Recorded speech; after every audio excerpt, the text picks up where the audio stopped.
si les gens mettent la pression sur les gens pour ça, alors là, ça devient plus problématique, on va dire. Oui, c'est ça, c'est plus un choix maintenant qu'une pression. Et c'est ça qui est bien. C'est beau. Voilà, je sais pas si vous avez des choses à rajouter. Après, il y avait plusieurs raisons sur cette pression. Excusez-moi, allez-y. Alors, on a encore quelques minutes, allez-y. Mais du coup, il y a, au-delà du patriarcat et de tout ça, il y a en fait l'impact des médias qui joue beaucoup sur la pression de la première fois. Enfin, déjà rien que dans le porno, par exemple, généralement, la plupart des gens ont vu du porno avant d'avoir mis ça en pratique avec leur partenaire. Et du coup, en fait, déjà, ton image de la sexualité est déjà complètement biaisée, vu que c'est pas vraiment la réalité, ce qui se passe dans le porno. Et donc, je pense que ça rajoute une pression aussi, en mode, parce que dans le porno, les mecs, ils ont tous des braquemars. Les filles, elles ont tous une grosse poitrine. Enfin, c'est vraiment, genre, il y a rien qui est vrai là-dedans. Et donc, je pense que tu construis ton scénario dans le flou total, en fait. Et voilà. Et puis aussi, il y a tout ce qui est dans les films et les séries, les bisous volés dans les films, qui est passé à mon consenti, tous les trucs comme ça. Mais il y a toujours un rapport de domination, je trouve, dans les représentations cinématographiques, où la pornographie surtout représente une domination de sexe, où c'est souvent l'homme qui domine. Oui, c'est ça, c'est toujours. Et ça paraît assez naturel, alors que c'est pas du tout comme ça qu'une relation se passe, quoi. Ouais. Vous l'avez dit, c'est patriarcat, quoi. Ouais, principalement. Et après, je vois qu'il y a aussi un côté positif à cette pression.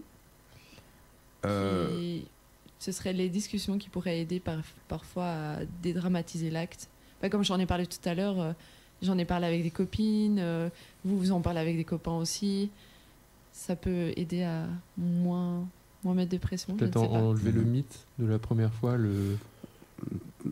C'est hyper important, je trouve. Après, il y a aussi le vécu des gens. Comme tu disais, toi, ta première fois, c'était pas, tu voulais t'en débarrasser. Ah oui, c'est ça. Moi, personnellement, je l'ai hyper bien vécu. Et sur le coup, j'avais pas la notion de c'est ma première fois. Il faut que. Non, j'étais juste sur le moment avec la personne en question. Ouais.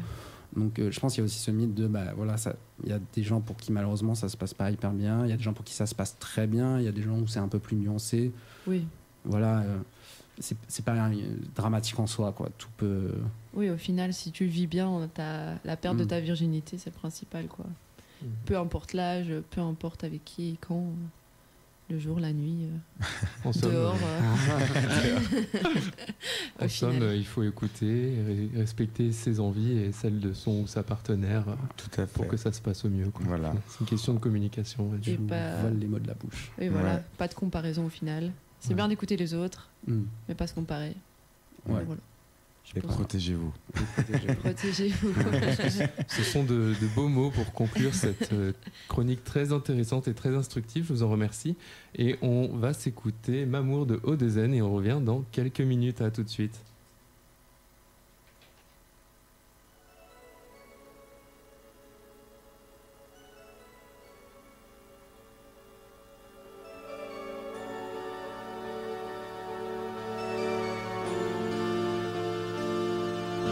J'aime sortir le matin, manger des gâteaux là, pleurer devant le film et gratter les jeux de hasard. J'aime les garanties, j'aime ne pas avoir le choix. Le pâté de campagne et les caresses du passé. J'aime l'odeur de l'essence, les essences que j'assois. J'aime les flammes agitées et les paysages cramoisis. J'aime ce que procure la nuit au visage renfermé. J'aime l'espace, attendre l'autobus quand il pleut. Les arbres au printemps, quand les gens ils m'appellent monsieur. Manger avec les doigts et aussi casser les os. J'aime les battements de cils, les âmes agitées. Le don d'ubiquité et la lucidité.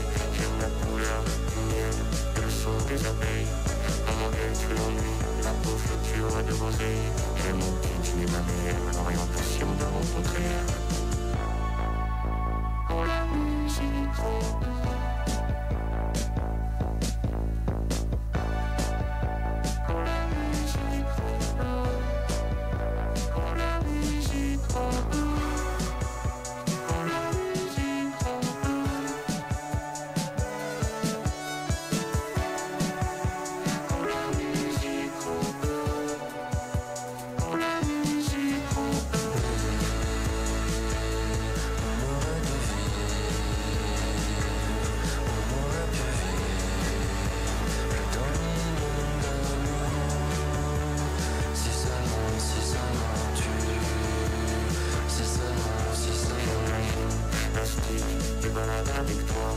le talonnade, les histoires de façade, les facettes du cœur, le bel équinoxe d'été, le long coin de la nuit, les envies inopinées, la neige de Montréal, et toutes les routes malheuries. J'aime le style, le tas, dont tu ne pendant tes bras, les effervescents et son les regards qui parlent tout bas. J'aime les faussettes de ma sœur, les frères qui m'ont assisté, les rencontres dans le train, les serpents hypnotisés, les feuilles de l'acacia, les faiblesses de chacun.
C'est encore un peu le grabuge dans le studio, mais ça va aller. On va se remettre, on va mettre un petit jingle. Je sais pas ce qu'il fait. Avec le Radio Cote. Parfait. Donc, on se dit quoi avec le Radio Cote? Ça répète là. On se dit quoi? Non mais on va arrêter là. Bon, voilà. Donc, tout de suite, je suis avec Maxime. Bonjour Maxime, comment ça va? Ah, ça va très bien, toi. Et donc, on a été rejoints dans le studio par Eva et Pauline. Coucou. Bonsoir, voilà. Bonsoir. J'espère que vous allez bien et que vous êtes contents de nous rejoindre ici. Ça va être trop cool. Donc, on va parler de l'orgasme comme finalité de l'acte. Un sujet que, en vrai, je n'avais jamais réfléchi. Donc, ça va être super intéressant. Trop cool. Mais déjà, pour commencer, qu'est-ce que c'est un orgasme? On n'a pas forcément tous la même définition. Donc, moi, je vais vous dire celle du Larousse. Ça dit, c'est un point culminant en termes d'excitation sexuelle caractérisé par des sensations physiques et intenses. Et au niveau de la biologie, qu'est-ce que c'est, Pauline? Alors, chez l'homme, l'orgasme est directement lié à l'éjaculation, ce qui permet la fécondation et donc la reproduction. D'un point de vue évolutif, ça favorise la transmission des gènes et assure la perpétuation de l'espèce. Chez la femme, par contre, pendant longtemps, on a dit que l'orgasme ne servait à rien. Mais en ce moment, il y a des théories qui sont en train de se développer. Et on dit que l'orgasme permet de renforcer les liens affectifs ou même d'aider à l'absorption du sperme grâce aux contractions vaginales. Slay. Oui. Petit warning, tout ce qu'on va dire là, c'est un ressenti personnel ou des informations sur le net, mais, excusez-moi, j'ai un rhume, mais c'est pas tout le monde pareil. Genre, tout le monde vit sa sexualité comme il l'entend, comme il le sent, et voilà, chacun est différent. En somme, il faut faire preuve d'esprit critique, on va dire. Exactement. Tout à fait. Voilà. Tout à fait. Et donc, du coup, notre sujet, c'est pourquoi l'orgasme en tant que finalité sexuelle. C'est vrai qu'on a un peu ce truc de l'homme finit, l'homme éjacule, l'homme orgasme, donc hop, c'est fini, reproduction, fini. Sauf que, est-ce que tout l'acte sexuel n'est pas plus important que la fin au final? Aussi, carrément. Le voyage plutôt que la destination. Exactement. Exactement. Mais si, trop de fois, dans un acte, on essaye... le but, on se dit toujours « Ah, je fais ça, je fais ci, je fais tel acte pour arriver à un orgasme. » Alors qu'en réalité, on pourrait plus profiter de préliminaires ou de choses... de petits actes beaucoup plus tendres plutôt que de chercher absolument un orgasme qui, parfois, ça nous bloque justement de le chercher. Non, fou. Moi, je trouve qu'il y a beaucoup cette pression de faire avoir un orgasme à son ou sa partenaire, alors qu'en soi, juste tant que tu lui fais plaisir, que tu fais du bien, c'est ok. Genre, il n'y a pas obligé d'être à chaque fois il faut que je réussisse au moins 5 fois à la faire orgasmer, sinon je suis une mauvaise personne. Non. Tant qu'on n'y a pas réussi, on continue. Ouais, non, oui, vraiment. C'est ça, alors qu'on peut s'arrêter bien avant, quand on s'est bien amusé, on peut s'arrêter là, quoi. Il n'y a pas besoin d'aller chercher. C'est vrai que c'est toujours plus sympa, mais... quand on est un peu trop à la bourre pour les cours. Exactement, on peut s'arrêter là. C'est ça. Mais c'est vrai que c'est un processus, hein. Je vais pas citer de nom parce que c'est perso, mais genre, moi, dans ma vie très intime, on va dire, je préfère plutôt de passer un bon et long moment, et quitte à ce que ce soit pas fini par le point culminant comme le Larousse le dirait, parce qu'au final on se sent quand même bien après, ça libère quand même des hormones si je me trompe pas. Carrément. Donc c'est quand même un moment qui est plein de plaisir, quoi, on va dire. Tout à fait. Tout à fait. Et aussi, attendez. On attend. Non, pas trop. Attendez tout de suite. Ouais, et je trouve qu'il y a plus ce truc maintenant, mais peut-être que je dis des bêtises et vous me dites si je dis des bêtises. Mais en gros, maintenant, je trouve qu'en 2025, les esprits s'ouvrent plus sur les préliminaires et putain, la pénétration. Déjà, pénétration, pas forcément pour tout le monde kiffe pas, tout le monde peut pas, tout le monde a des difficultés avec ou non. Mais le fait qu'il y ait cette valorisation des préliminaires fait que on est moins, je trouve, dans aussi l'attente de l'orgasme, parce qu'il y a beaucoup aussi ce mythe de l'orgasme vaginal, donc par pénétration, alors que pas tout le monde peut. Et ça, c'est récent alors. Pour moi, ce serait moins une question, enfin, ça serait plus une question d'âge. Et qu'au début de notre sexualité, quand on commence, c'est toutes les représentations qu'on a, c'est faire finir quelqu'un parce que c'est quelque chose de bien. Et on se dit, oh, je le fasse, il faut que j'arrive à la faire finir, à le faire finir, à finir moi aussi.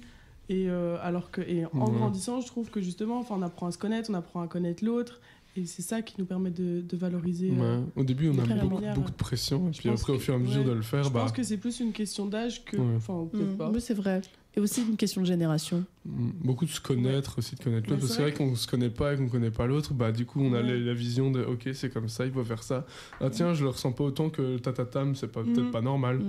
Après, oui, ça peut être aussi une question de génération. C'est vrai qu'on est plus ouvert maintenant sur ces sujets-là. On en parle plus. Oui, on fait de la prévention. C'est vrai que vous organisez des activités. Au-delà du capote, il y a beaucoup d'initiatives, que ce soit à Louvain-la-Neuve ou autre part. Moi, je connais j'ai plus Insta maintenant, mais à l'époque, j'avais pas mal de comptes qui sensibilisaient là-dessus. On peut penser ce qu'on veut des réseaux sociaux et de l'hypersexualisation des femmes, mais il y a quand même aussi des initiatives qui informent. Donc, il y a aussi plus un cadre qui est peut-être propice pour informer les gens sur toutes ces questions-là. Notamment vous aussi. Hein. C'est vrai. C'est vrai que j'ai pas beaucoup ça sur les réseaux sociaux personnellement. Ah, ça dépend de tes intérêts, de ton algorithme, ça, Maxime. Moi, je n'ai rien de tout ça, je n'ai que de l'informatique. Mais c'est vrai, je suis déjà tombée plusieurs fois sur des comptes Instagram très féministes ou très en lien avec de la sexualité positive. Et donc, on va toujours expliquer plein de pratiques, parfois peu communes, parfois qui sont très basiques, mais où c'est toujours important de rappeler des bases et toujours rappeler que le but, c'est de prendre du plaisir et pas vouloir atteindre un objectif qui est l'orgasme ou vouloir... je sais pas, attendre. Mais en plus, avoir un objectif précis, ça fout trop de pression. Oui. C'est bon, viens, on profite du moment et chill. On s'en fout, il y a orgasme, il n'y a pas orgasme. Donc si tu sais que ça arrive, t'es là en mode ça va arriver, et du coup, tu te mets la pression et en fait, ça marche pas. Non, avec la pression, c'est encore pire. Je trouve qu'il y a quand même beaucoup de différences avec un partenaire stable, avec qui tu l'as souvent, tu as le temps de la connaître, etc. De le coup d'un soir où tu sais que c'est une fois puis c'est fini, où là, du coup, tu as beaucoup plus de pression, tu as peur de l'image que tu vas renvoyer après, de ce qu'elle va raconter à ses copines, alors que ta partenaire, déjà, c'est beaucoup plus dans un cadre intime, tu la connais, elle te connaît. Et, clairement. Pour moi, ça change beaucoup. Oui, bien sûr.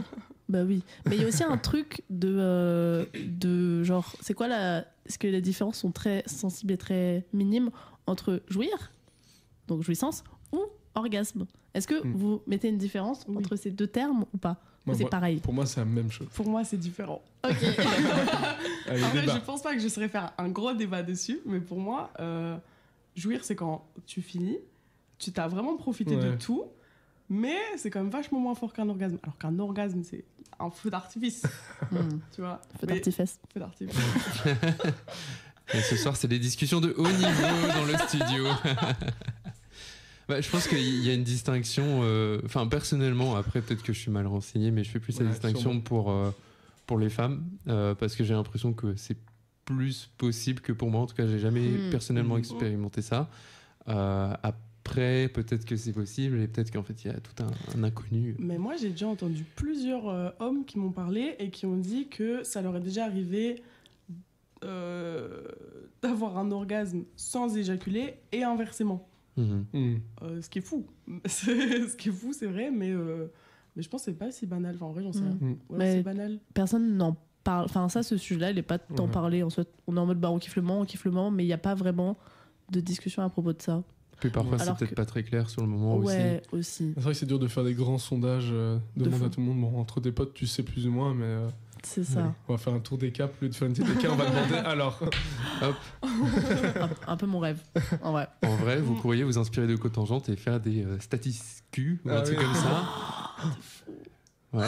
Ça pourrait être trop cool. Ça serait incroyable. Ça serait pas mal. Ça. Un truc anonyme, évidemment, mais... C'est des petits formulaires parmi les caps, on répond, et puis après on diffuse... La taille de la bite, genre parmi les caps, tel cap, c'est une moyenne de 12 cm. Oh là, c'est terrible ce que tu dis. En vrai, je crois que ça serait problématique. J'avais tellement envie de continuer dans ma vanne, mais ça allait devenir problématique, je vais m'arrêter ici. Ouais, ça va devenir problématique. On rappelle que dans le cap, c'est pas toi problématique, puisqu'il y a Lila, son surnom, c'est problématique. Pour des raisons que nous n'expliquerons pas ici. Je veux pas lui faire de long, donc je vais m'arrêter. Mais pardon, je vous ai coupé, mais vous disiez donc parfois c'est pas toujours clair la distinction. Oui, mais oui, j'ai l'impression que tu as raison. Enfin, en tout cas, je trouve que pour les femmes c'est plus clair parce qu'il n'y a pas ce truc d'éjaculation. Et en fait, non, car je me suis renseignée tout à l'heure dans un petit livre que je vous conseille qui s'appelle Jouissance Club. Incroyable, tu as lu? Oui. Et je suis le compte Insta de la personne qui voilà. C'est même Émile qui l'a écrit. Wow. Non. Et du coup, elle disait dans ce livre que les femmes pouvaient éjaculer, mais c'était genre des tout petits liquides qui font que ça se mélange avec tous les liquides qui sont déjà. Donc on le remarque pas. Et ce serait aussi dans un point culminant. Mais est-ce que c'est vraiment l'orgasme? On sait pas. En fait, c'est un peu... Voilà. Elle sait pas trop, mais en tout cas, l'éjaculation existe.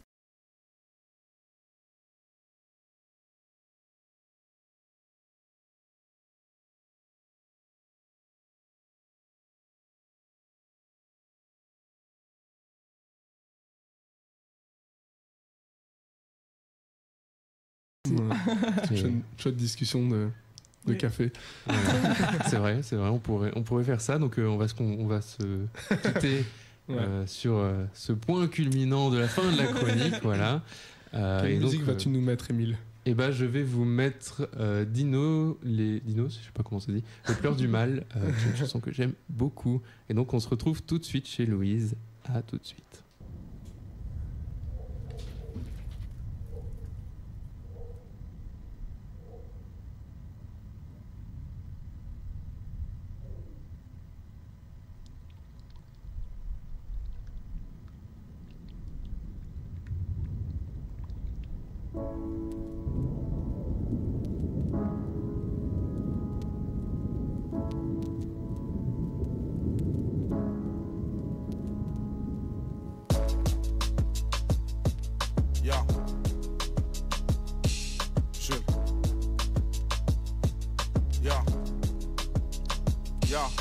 On se déteste et on s'aime de façon calamiteuse, car chez nous le ciel est terne comme je... Laisse tourner. On se déteste et on s'aime de façon calamiteuse, car chez nous le ciel est terne comme une station de la ligne 2. Ils comprennent pas nos vies parce qu'ils savent pas l'ordre Conforama. J'ai qu'une équipe, c'est ma famille, je m'en bats les couilles de ce que l'on dit. Je suis venu au monde sans label, sans éditeur, sans maison de disque. Rien dans le porte-monnaie, on avait tout dans le cœur. Papa est un homme honnête, maman est un hustler. Tu sais là d'où je viens, les voix s'élèvent et l'enseignement s'achève une fois que l'élève dépasse le mètre 80. En fait, la vie nous a frappé en pleine figure, si bien que de fil en aiguille, on finit avec des points de suture. On priera le ciel, espérant qu'un miracle vienne. Et Yen ressente la tumeur, et moi j'ai d'humeur irakienne. J'attends plus rien de personne. C'est pas les beaux discours qui réchauffent quand je frissonne. Si ma pensée profonde avait un intitulé, ça serait qu'ils aillent tous se faire enculer. J'attends plus rien de personne. Je frissonne. C'est pas les beaux discours qui réchauffent quand je frissonne. Si ma pensée profonde avait un intitulé, ça serait qu'ils aillent tous se faire enculer. Y'a pas de loi dans ma ville. Ils disent que nous sommes faits à l'image de leur Dieu. Bien sûr, y'a pas de noir dans la Bible. Mais y'a des violeurs à l'église. Dit comme ça paraît fou. Mais bon, vu qu'ils ont pas de barbe, je crois que tout le monde s'en bat les couilles. À la barbe, dans les terroirs, avec de l'or vis-à-vis. Ils sont venus nous piller, tout ça au nom du christianisme. Nos croyances sont pas les nôtres, elles sont juste esclavagistes. Croix de bois, croix de fer, c'est pas pour autant que j'irai au paradis. Débarquer en France, pensant reprendre notre argent, mais on a fait tout l'inverse, on leur en donne bien plus qu'avant. On aurait pu rester au bled et puis reconstruire l'Afrique. Mais on est du père, non du fric, surtout pas du Saint-Esprit. Non, souvent dans le rouge, on traverse les saisons pourpres. 400 ans de cicatrices, mémoire dans la peau comme Jason Bourne. Je bosse pour mon peuple, je m'efforce de leur ouvrir les yeux. Tu sais comment sont les nègres entre eux, alors je n'attends plus rien de personne. C'est pas les beaux discours qui réchauffent quand je frissonne. Si ma pensée profonde avait un intitulé, ça serait qu'ils aillent tous se faire enculer. J'attends plus rien de personne, non. C'est pas les beaux discours qui réchauffent quand je frissonne. Si ma pensée profonde avait un intitulé, ça serait qu'ils aillent tous se faire enculer. Ya, on veut l'on scène car chez nous y a pas de violence saine. Désaccordé parce qu'on sait pas jouer du piano, ni même du violoncelle. On a que notre art de rue comme Luciano. On s'imagine le pire quand on voit passer le scénic. On se fait du mauvais sang comme si on était le sémic. On cherche un job à plein temps, mais on en trouve que dans la rue. Car les agences ne comprennent pas et Bustaflex ne répond plus. Puis les frères finissent pétés, en chien et endettés. 21 juin par jour comme si c'était le solstice d'été. Le daron pensait que je deviendrais pas vu avant le temps. La daronne pensait que je deviendrais pas vu à 20 ans. Capitole, Sony ou Def Jam, comprenez, mon style n'est pas leur esclave. Tu pèses et tu pèses, content que ma rime te plaise. Je suis obscur, je dors que d'un œil comme Jean-Marie Le Pen. On te fait grapper nos carences, nos peines et nos malchances. Qui veut la guerre prépare une avance, qui veut la paix prépare un no man's land. Attends plus rien de personne. C'est pas les beaux discours qui réchauffent quand je frissonne. Si ma pensée profonde avait un intitulé, ça serait qu'ils aillent tous se faire enculer. J'attends plus rien de personne. C'est pas les beaux discours qui réchauffent quand je frissonne. Si ma pensée profonde avait un intitulé, ça serait qu'ils aillent tous se faire enculer. Ouais, qu'ils aillent tous se faire enculer. J'éclaire ma ville.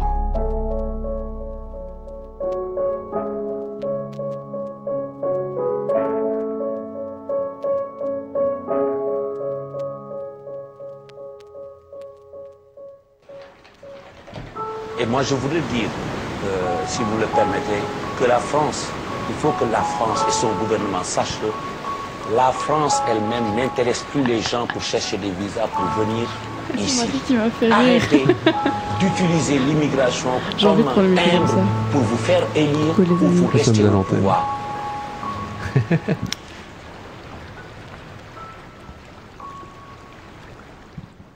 On se dit quoi avec le Radio Cote? Et voilà, on se retrouve chez Louise donc pour un magnifique jeu présenté ce soir par Laurette. Bonsoir Laurette, comment ça va? Bonsoir à tous, ça va très bien, je suis fatiguée, mais ça va. Et vous? Et bah ce jeu, ça va nous réveiller. Donc je suis aussi avec Marie Basile, aussi connue sous le nom de Marie Baptiste. Bonsoir, fidèle. Un des deux M&M's puisque nous avons deux Marie dans le cap. Et il y a aussi Alice, salut. Coucou, c'est moi. Alors, je suis tout aussi fatiguée que Laurette. Je jure, je suis crevée, les gars, je fais comme je peux. Oh loulou. Je suis fatiguée, voilà. Donc on va faire une sieste à dans 10 minutes. Allez, bisous. On peut faire de l'ASMR pour synchroniser ensemble. Non, Alice, on a dit pas d'ASMR. C'est interdit. Non. Autant pour moi. Alors Laurette, voilà, explique-nous un peu. Alors moi je vous retrouve pour un petit jeu comme l'a si bien dit Émile, et mon jeu en gros c'est info ou intox sur des faits touchant à la sexualité en gros. Donc si l'affirmation que je vous dis est vraie, vous dites info, si c'est faux, vous dites intox. On est d'accord pour ce rappel des règles. Voilà. Ok. On est d'accord, tout le monde a compris. C'est un peu compliqué, tu peux répéter. C'est un peu compliqué, ouais, ok. Alors, non. Oh. Désolée. Alors, première info. Bon, hein, ça va, hein. Le level n'est pas hyper méga haut, mais ça va. Il faut prendre la pilule après chaque rapport. Mais il faut la prendre. Intox. Il faut pas la prendre après chaque rapport, il faut la prendre chaque jour. Mais bien joué, Alice. Le fait est que si tu fais l'amour toujours au même moment, faut la prendre. Enfin, que c'est au moment de l'angelo, tu prends ta pilule, ça peut être une info. Vous voyez oui, ce que mais là, tu vas chercher trop loin. Faut juste. Ouais. Je suis fatiguée, je vous ai prévenu. Nécessité, quoi. Non, ça marche pas comme ça la pilule. Hein. Tu peux nous faire un petit cours d'éducation sexuelle en même temps, Laurette? Alors, donc du coup, c'est intox. Et ta justification était bonne, Alice. En gros, la pilule contraceptive se prend chaque jour. Donc pas après chaque rapport, mais chaque jour. En cas d'oubli, il est possible de prendre une contraception d'urgence, donc hormonale ou pilule d'urgence. Voilà. Voilà, et si vous prenez la pilule pendant vos 21 jours et après vous avez votre semaine de 7 jours, sans pilule, eh ben vous êtes quand même protégé pendant cette semaine de 7 jours, sachez-le. Merci Alice pour ce petit rappel, toujours utile à savoir. J'ai bien écouté ma gynéco. J'y penserai la prochaine fois que je la prends. Ah ouais, mais tu sais que ça existe, les pilules contraceptives. Ouais, j'ai entendu ça. Et c'est terrible parce que genre personne la prend parce qu'ils sont en mode t'imagines. Mais ça a même pas été commercialisé. Non, mais même il y a des études et tout le monde est là en mode t'imagines les effets secondaires. Bah, en fait, genre les meufs elles ont pas d'effets secondaires quand elles la prennent quoi. Enfin, ouais, c'est ça. Genre, au bout d'un moment, les gars, remettez-vous en question quoi. Ouais, vraiment. Dis le plus fort. Alors, deuxième info, on peut avoir une IST si on ne se lave pas assez. Non, c'est faux. C'est plus si tu te laves trop. Mais enfin, dans les deux cas, en fait, si tu te laves pas assez, tu peux avoir des IST. Non, mais c'est pas une IST, tu peux avoir genre une mycose ou quoi si tu te laves trop, mais c'est pas une IST. Mais oui, du coup, parce que c'est pas. Est-ce qu'elle est transmissible? Mais oui, parce que tu peux le développer par toi-même, mais après le transmettre sexuellement. Enfin, j'en sais rien. Je fais des suppositions. Mais là, non, tu peux pas. Non, tu peux pas. Non, c'est faux. Info. Un tox. C'était un tox. Ah, on s'est fait avoir. Et oui, les IST se transmettent par contact de muqueuses et de liquides corporels. Ce n'est pas une question d'hygiène. En revanche, il est important d'avoir une bonne hygiène intime pour éviter les IST. Mais du coup, ma réflexion en mode, tu peux développer une infection que tu transmets ou dans tous les cas, il n'y a aucun monde où tu la développes Non, je pense qu'alors... Non. Mais alors, c'est pas une IST. Faudrait aller voir la liste des IST considérés comme des IST, et je pense pas qu'à mon avis, là-dedans, il y en ait qui soient... Peut-être pour une catégorie plus large d'infections, mais pas spécialement IST tout court, tu vois. Je sais pas si ça serait classifié comme ça, en tout cas. Ce sont des réflexions très intéressantes, en tout cas. Ouais, on va pas poser de... On n'ira pas plus loin dans la réflexion, pour le coup. Parce qu'on a parlé de ça. On rappelle qu'elles sont fatiguées. Voilà, merci. On s'en tient au jeu. Alors, troisième info, la pilule protège contre les IST. Un tox. Mais non, c'est complètement faux. Oui, c'est complètement faux. Il y a des gens qui pensent ça. Mais oui, il y a des gens qui pensent ça. Les chouchous. Oui. Et j'ai oublié de dire que d'ailleurs j'ai totalement repris un jeu que j'ai trouvé sur internet qui a été créé par le CRISP Île-de-France. CRISP qui veut dire Centre Régional d'Information et de Prévention du SIDA et pour la santé des jeunes. C'est très bien. Donc voilà, ce jeu n'est pas tiré de ma poche. Je cite les références. Les infos viennent d'une source fiable. Les droits d'auteur. Droits d'auteur ici, je ne tiens pas à être Par contre, blâmée. ce serait incroyable d'avoir une pilule qui protège contre les... Ah oui, ça serait génial. Mais je pense que celui qui l'a créé... Les capacités médicales sont trop... Dans une certaine mesure, ça existe déjà pour les gens qui ont pas le sida mais le VIH. Ouais. Et du coup, où ils peuvent réduire leur charge virale. Donc ça protège un peu contre la transmission de celui-ci. Parce que il me semble que quand tu la prends suffisamment et que ta charge virale est suffisamment basse... est indétectable et alors tu peux plus le transmettre. Tu peux plus le transmettre même sans préservatif ou quoi. Mais il y a toutes les autres IST quand même. Donc... Oui, non, bien sûr, mais... Ouais. Intéressant. Du coup, il n'y a que des intox dans ta liste. Non, t'inquiète. Ça veut dire que le prochain, c'est une info. Non. Justement, non. Alors, le préservatif protège à la fois d'une grossesse non prévue et des IST. Oui, c'est vrai. C'est info. Marie, oui, tu as un avis sur la question? C'est info, mais c'est pas sûr à 100%, quoi. Oui, si ça craque pas, si ça se passe bien, oui, en théorie, quoi. C'est ça, c'est totalement ça, c'est info. C'est le seul moyen qui protège des deux. Mais, comme vous l'avez dit, en théorie. Oui. C'est ça. Oui, donc du coup, on est bien, on s'y connaît bien. Oui, vous êtes chaud. Moi, je trouve qu'on s'y connaît pas du tout. C'est un peu des trucs de base quand même. Oui, c'est quand même des trucs de base. À notre âge, c'est quand même normal de le savoir. Tu vois, si on avait 16 ans, ce serait normal, mais là. C'est ça, c'est un jeu pour l'éducation sexuelle entre 16 et 25. Donc en vrai. C'est le Evras français, genre. Ouais, c'est ça. Mais du coup, voilà, c'est pas non plus des questions hyper compliquées, mais. On passe à la suivante, du coup. Oui. Il est plus sûr d'utiliser 2 préservatifs en même temps. Non, il faut pas. Justement. C'est pire, je crois. Il me semble, ça peut plus craquer. Ça va faire craquer. Ça m'a jamais traversé l'esprit, mais non, j'imagine bien que non. Mais oui. Oui, du coup, c'est une intox. Bah oui. Un seul préservatif à la fois, sinon le frottement entre les 2 préservatifs va provoquer une déchirure du préservatif. Mais je suis quasiment sûre que quand on avait le truc Evras et tout, ils nous avaient raconté tous ces trucs-là. Je crois que j'étais hyper prude à cet âge-là. Ah oui, moi aussi. Ça me terrifiait d'écouter. Et je rappelle que j'étais toute rouge en classe d'écouter la meuf raconter ça. Et je me souviens qu'on a dû se faire passer une capote en mode regarder à quoi ça ressemble et tout. Non, il n'y avait pas ça. Nous, ils nous ont sorti un énorme god et ils ont mis une capote dessus. Ah, nous, c'était pas nous, un non, god, hein, nous, c'était juste des une explications chaise. théoriques, mais il y avait rien de visuel, quoi. Non, c'était une chaise. Je suis dans Et une le école pied de la catholique en chaise. même temps. Ah. Mais après, je trouve que c'est quand même J'y hyper avais pas important, pensé, mais- les trucs Evras. Oui, c'est important. Oui, c'est super important. Mais bon, il y a des manières de le faire, genre. Oui, bien évidemment. Une chaise et un préservatif sur le pied de la chaise. Bon. C'est très spécial, ouais. C'est très bizarre. J'en ai des souvenirs, mais bon. Bref, alors, les moustiques transmettent le VIH. C'est faux. Si j'avais lu un truc là-dessus, Ça paraît mais c'est hyper faux. précis comme truc. J'ai envie de dire un tox, mais à tout moment, il y a une certaine espèce de moustique qui transmettent le VIH. C'est faux. C'est un tox. Le J'avais vu VIH ça se dessus, transmet ouais. d'un humain à un autre. Le moustique n'est pas un humain, donc il peut pas transmettre le J'avais vu VIH. un gars qui a du coup le VIH et qui a une chaîne sur TikTok qui montrait un petit schéma de pourquoi le moustique ne peut pas transmettre le VIH, mais stylé. Mais voilà, c'était très. Mais je sais plus le nom de ce gars, c'est dommage. Dommage, parce que ouais. Il fait plein de vidéos à titre informatif et le pauvre il se fait lyncher parce que les gens sont trop méchants, donc voilà. Par contre, info, les moustiques peuvent conserver l'ADN des dinosaures et ensuite on peut les recréer à partir de... Non, c'est faux, c'est Jurassic Park en fait. Ah, j'allais dire pourquoi ils l'ont pas fait plus tôt. Pas du tout cette rêve. Vous êtes pas assez geek, c'est pour ça. Ouais, sorry, désolé. t'es pas entouré de nerds. Désolée, Ouais, non, mais désolée. j'avoue la blague était bonne par contre. Moi je dis on mais avait pourquoi pas ils l'ont la- pas fait du coup enfin. Moi je regarde en mode mais non. Si on avait un peu de culture cinématographique, on aurait peut-être rigolé. C'est ça quoi. Du coup on rigole de notre inculture, c'est bien aussi. C'est ça. Bon, petite dernière information. On peut transmettre le VIH en embrassant quelqu'un sur la bouche. Non, c'est faux. T'as dit par les muqueuses, les IST, ou par le sang, Ouais, mais je sais Mhm. pas si toutes les muqueuses. les IST se transmettent de la même façon. Je ne sais pas. Elle était- Faites un Embrasser, choix, je faites un suis choix. quasiment sûre que non. Je pense que c'est un tox quand même. Ouais, Sinon, je ça vais se dire un saurait, quoi. tox. C'est un tox. Ouais. Le VIH ne se transmet pas par la salive, donc pas de risque en embrassant une personne séropositive au VIH. Voilà, du coup on aime tout le monde. Mais il n'y avait pas un truc genre si la personne a une plaie dans sa bouche. Ben là, j'ai noté que le VIH se transmet par un contact entre les muqueuses et 5 liquides corporels sang, sperme, liquide préséminal, cyprine et lait maternel. Ok. Voilà. On en Merci apprend pour tous les l'information. jours. Les Mais je vous maternelles, en prie. purée, c'est fou. Mais oui, je Pareil. ne savais pas. Ouais, ça m'a aussi interpellé. Les autres, ils sont assez logiques, mais. Oui, Ben mais- ouais, c'est ça. Étonnant, oui. Est-ce que j'en fais une petite dernière? Allez, Oui, une on dernière et attend. puis après on enchaîne. Soyons fous. Ça marche. Alors. Une un peu plus dure, t'as pas une un peu plus difficile Je Elle cherche, aime le je cherche, challenge, je cherche. Alice. Bah, il y en a une qui est intéressante parce que. Enfin, je vais vous la lire. Une fille perd forcément du sang lors de sa première pénétration.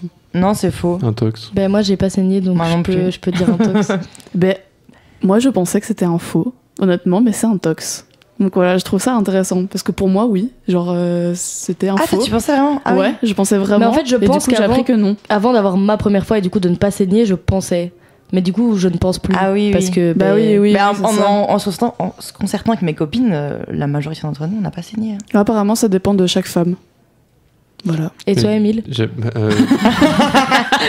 Mais en vrai, j'allais dire que j'avais lu un truc qui disait que, par exemple, au Moyen-Âge, ça posait énormément de problèmes, ça. Oui. Parce que ça pouvait arriver, par exemple, le fait qu'ils étaient beaucoup à cheval à l'époque, bah, du coup, l'hymen pouvait se déchirer avant la première fois, quoi. Purée. Et donc, du coup, les gens étaient là en mode, ah, en fait, elle est pas vierge, etc. Et donc, Ouais, ça posait apparemment, vraiment problème, ouais. alors que pas spécialement. Bah, toujours à l'heure actuelle, dans certains Oui, religions, dans ouais, certains ouais, pays. ça. J'ai vu un TikTok, pardon, ça m'a vraiment marqué. J'ai vu un TikTok la semaine passée d'une fille qui faisait un TikTok où elle affichait son drap de première fois en mode. Fierté Ouais. de. Ah, mon Et je Dieu. sais pas du tout c'était de quelle culture ou quoi, Ouais, mais ça avait l'air ouais. d'être un truc assez traditionnel de faire ça. Ouais. Voilà. Bah, je C'est- suppose que ça doit être ça parce que J'ai sinon c'est pas un plus peu. de contexte, pardon, je balance une information comme ça. Ouais, sans- ouais, mais. Ouais. Et ben, ce serait l'occasion de faire une chronique dédiée là-dessus. Malheureusement, là, on est un peu, J'y ai pas pensé. on est un peu à court de temps, donc on va enchaîner, sauf si tu as encore une info, une intox à nous transmettre. Mais vas-y, c'est tout pour moi, Émile. Je pense qu'on peut s'arrêter là. Et ben, on va se remercier pour ce jeu qui est à la fois intéressant et Merci, instructif. Je Merci vous en Laurette. prie. Et bravo à tous. Je suis l'arbitre ce soir. Vous avez perdu, j'ai gagné. Voilà. Gros mytho. va. Au top. Oh, excusez-moi, vous êtes. Il dit ça parce qu'il est français. Voilà. Vous êtes aigri. Vous êtes aigri. Voilà, on va s'écouter Sexy Boy de R. À tout de suite.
petit Jean-Pierre, hein? Et c'est le retour du petit JP, vous l'aurez compris, avec ce jingle qui est tout à fait sérieux. Oui, il est adorable ce jingle. Exactement. Donc ce soir, c'est Alice qui nous fait le petit JP comme annoncé au début de l'émission. Et on est toujours en présence de Laurette et Marie. Basile. Coucou. Coucou. Alors, je suis donc le petit JP. J'ai fait un travail d'investigation hors norme pour vous présenter quelques infos insolites. C'est comme d'habitude, Alice. Alors, Laurette, la première va te ravir. Ah. La première info, elle est pour toi. Elle est pour toi. Moi, carrément. Tout ça. J'ai peur. Il y a un concours de beauté qui revient cette année. Là, ils l'ont annoncé. C'est sur une partie du corps en particulier ? Non, c'est pas sur une partie du corps. C'est sur une partie de la Belgique. Miss et Mister Pays de Charleroi. Ce n'est pas une blague. Pays de Charleroi. Ah, ok. Parce que oui, Charleroi est un pays. Les pays de Charleroi, je croyais que c'était en mode tous les chômeurs de Charleroi. Mais vous savez qu'il y a une fille qui est dans ma classe, j'allais dire, on n'est plus à l'école, mais vous avez compris, qui a gagné Miss Swanny il y a une semaine. Bah, très cool. Ah, ok. Et ben on la félicite alors. C'est bizarre. Non, j'allais dire un truc pas bien, désolé. Oui, c'est ça. Une personne qui fait des études face à un concours de beauté, mais voilà. Bah quoi, vrai, quand tu regardes, avouez, dites la vérité, quand tu regardes à Miss France, elles sont quasi toutes aux études. Oui, mais à Miss Belgique, c'est que des ploucs, il faut dire ce qui est. Oh, waouh. C'est pour ça qu'elle gagne pas. Mais oui, c'est des Flamands qui gagnent chaque année et nous les Wallonnes, pourquoi ça continue à y aller déjà, enfin, vraiment. C'est vrai. C'est la honte. Parce qu'on a espoir. Espoir fait vivre, Alice. Ouais, peut-être, ouais. Mais du coup, oui, apparemment, ça revient. Donc voilà, écoutez, et j'ai vu un commentaire très très drôle d'ailleurs sur ce post, un gars qui demandait si la Miss et le Mister allaient avoir des dents. J'ai trouvé ça très marrant personnellement. Mon Dieu. On rappelle que c'est du sarcasme. C'est une blague, bien évidemment. On embrasse tous les Carolos qui nous écoutent et Laurette avec. Gros bisous, gros bisous la famille, gros bisous. Laurette que vous pourrez retrouver dans la prochaine édition du Mister et Miss de Charleroi. Super, on va m'inscrire à mon la future gagnante. Alors, une deuxième info, celle-là, elle est vraiment très mignonne. Donc, il y a un petit Belge qui s'appelle Léo Verkouteren. Et en fait, il a été un peu choqué de voir la pauvreté en Belgique. Et donc, il a 71 ans, donc maintenant il est retraité. Et depuis juin, il s'est lancé un défi. Il passe dans chaque commune de Belgique. Il marche parce qu'il adore marcher. Et il passe dans chaque commune de Belgique pour sensibiliser à la cause du coup de la lutte contre la pauvreté. Et il est déjà passé dans 308 communes depuis juin. Et il a parcouru 2700 km à pied du coup. Et donc, il sensibilise... soit il pousse les gens à s'intéresser aux associations, soit il va directement dans les organismes de lutte contre la pauvreté pour donner un coup de main, quoi. Donc voilà, c'est très mignon. Un petit papy qu'on rêverait tous d'avoir. Bah ouais. Finalement. Les 10 000 pas par jour, il les a, lui. Bah ouais, ça, lui, sûr. il a tué WeWard. Vous avez la rêve ou pas? Waouh, WeWard, j'ai mon avis là-dessus. C'est vraiment une application qui revend vos données. N'utilisez pas cette application, s'il vous plaît. Tu as entendu, Alice? Ah ouais, je suis sûre qu'Alice a WeWard. Mais j'ai WeWard, oui, voilà, mais j'ai fait plus depuis longtemps. C'était un peu la mode il y a quelques années. Ouais, avant, quand je voyais qu'il était 23h quelque chose, c'était là, oh my god, faut que j'aille sauver mes pas. C'était pareil. Vous savez que des fois, j'ai déjà même changé l'heure de mon téléphone pour savoir sauver mes pas de la veille. Quand je voyais qu'il était genre minuit 20, je mettais mon fuseau horaire sur Londres et après, non, ce n'est pas une blague, ce n'est pas une plaisanterie. Mais c'est vraiment et j'allais sauver mes pas, voilà. Technique de rat. Alice qui est Miss WeWard. Tout ça pour ne finalement pas faire de sport dans ma vie, mais bon, voilà. On peut pas tout avoir. Hein. Alors, une petite info un peu nulle. Mais en plus, il y avait une photo qu'elle avait avec, mais je l'ai oubliée. Elle est sur ma tablette, je suis déçue. Oh. À Forêt, des ouvriers communaux, donc en charge de la propreté de la ville, ont ramassé une crotte de chien customisée. Puisque quelqu'un avait collé une photo de la tête d'Elon Musk sur un pic à brochette et avait piqué le pic sur la crotte du chien. En vrai, j'aime beaucoup la blague. J'aime beaucoup l'investissement de la blague. En vrai, je vous jure, c'était pas mal à voir. Je vous montrerai quand on rentrera au Côte parce que c'était vraiment très drôle. Et voilà, on remercie du coup la créativité des... Est-ce qu'on dit forestois? Je sais pas du tout comment on tient. Les gens qui habitent à Forêt. Ouais, voilà. Des gens qui habitent à Forêt. Merci, merci à vous. Beaucoup d'imagination. Alors, en lien avec ça, on va directement aux États-Unis. Let's go. Puisque Trump a nommé hier un enfant de 13 ans atteint d'un cancer au poste de agent des services secrets américains. Non, tu déconnes. C'est une blague. Voilà, il s'appelle DJ Daniel. Oui, c'est marqué DJ Daniel, ok, je ne sais pas comment ça s'appelle. Et en fait, il y a 6 ans, les médecins lui ont dit t'as plus que quelques mois à vivre, et ça fait quand même toujours 6 ans qu'il est là. Donc, Inch'Allah, il mourra pas de sitôt, moi je dis. Bon voilà, après on va pas se mentir, ça pue un peu le gros coup de com', hein, surtout vraiment. Que c'est un petit garçon afro-américain, donc voilà, ça pue le gros coup de com' de la... Gros coup de com'. De la... C'était involontaire, mais ça matchait bien dans le thème de ce soir. Voilà, donc à mon avis, d'ici quelques mois, quand il fera un truc bien raciste, les gens diront mais non, regardez, en mars 2025, il avait été gentil. Voilà. Donc voilà, voilà. Ce qui est étonnant là-dedans, finalement, ce n'est pas qu'il ait 13 ans, mais c'est que Trump fait preuve de compassion envers un enfant noir. Vraiment, on ne s'y attendait pas. Vraiment pas pour le coup. Pensez à DJ Daniel. On reste aux États-Unis. Je sais pas si vous savez, mais aux États-Unis, il y a un truc qui s'appelle le cumul des peines. Oui. Donc en fait, nous, par exemple, quand t'as fait plein de trucs mal, on va dire ok, on va prendre le plus grave et on va te condamner pour ça, quoi. Aux États-Unis, ils cumulent chaque peine de prison. Donc par exemple, si t'as commis 3 meurtres, tu vas prendre 3 fois perpétuité. C'est comme ça qu'ils se retrouvent. C'est assez long, 3 fois perpétuité. Voilà, et donc là, on a un homme de 57 ans de l'État de Géorgie qui a été condamné à 475 ans de prison. Mais c'est... Et qu'est-ce qu'il a fait? Bon, ce qu'il a fait est pas bien, mais c'est pas non plus ouf. En vrai, il a organisé des combats de chiens. Ok, c'est pas bien d'organiser des combats de chiens, faut pas exploiter les animaux, c'est mal, mais bon, il a pas non plus tué quelqu'un, quoi. Et là, te retrouver avec 475, c'est légèrement abusif quand même, je trouve. Mais c'est surtout qu'ils se disent pas que... Enfin, 475, c'est mais pas c'est possible. Enfin, pour mettre ça, pour dire ça, tu dis prison à vie, pas 475. Moi, j'aurais donné perpète, hein, quand même... Les pauvres chiens, c'est atroce. Mais ça veut dire que là, du coup, il peut pas réduire sa peine, quoi, en gros. Là où une perpète peut être peut-être éventuellement oui, c'est ça, en fait. Mais ce qui est ridicule, c'est le chiffre, tu vois. Enfin, oui, 475. Mais c'est vrai que c'est pas du tout bien. Donc ça veut dire que si je vole suffisamment le colis Amazon de mon voisin, je peux aller en prison pour 475 ans. Oui, c'est possible. Ouais. Ça donne des idées, tout ça. Ouais. Tu vas expérimenter. Et d'ailleurs, les États-Unis sont le pays avec le plus haut taux d'incarcération au monde. Ça l'était encore il y a quelques années, je sais pas si ça a changé. C'est pas étonnant du tout. Oui, c'est toujours le cas. C'est un business là-bas. C'est un délire. Hein. Ouais, non. Fun fact, là, il y a Trump qui a dit oui, on va virer les étrangers pour faire baisser le taux de criminalité. Non, si vous virez les étrangers, le taux de criminalité il monte puisque ce sont les citoyens américains qui ont le plus haut taux de criminalité. Ah, top. Ben voilà. Qu'il aille bien se faire foutre. Pardon, c'est l'argument à deux. Oulala. Chez Louise, une radio amicale. Non, mais ça, on pouvait le dire, les gars. Lui, on aime pas. C'est bon. Ok, un truc un peu plus chouette maintenant. On va en Chine. Ok. En fait, c'est pas du tout chouette. C'est chouette, mais pas chouette parce que ça parle d'un funérarium, vous voyez. En gros, dans les funérariums, là-bas, ils ont des cantines, genre en mode des petites cafétérias, quoi. C'est trop mignon. Et dans la province. Quand tu dis mange tes morts. Oui, c'est très drôle. Mon Dieu, je vais pas y arriver là.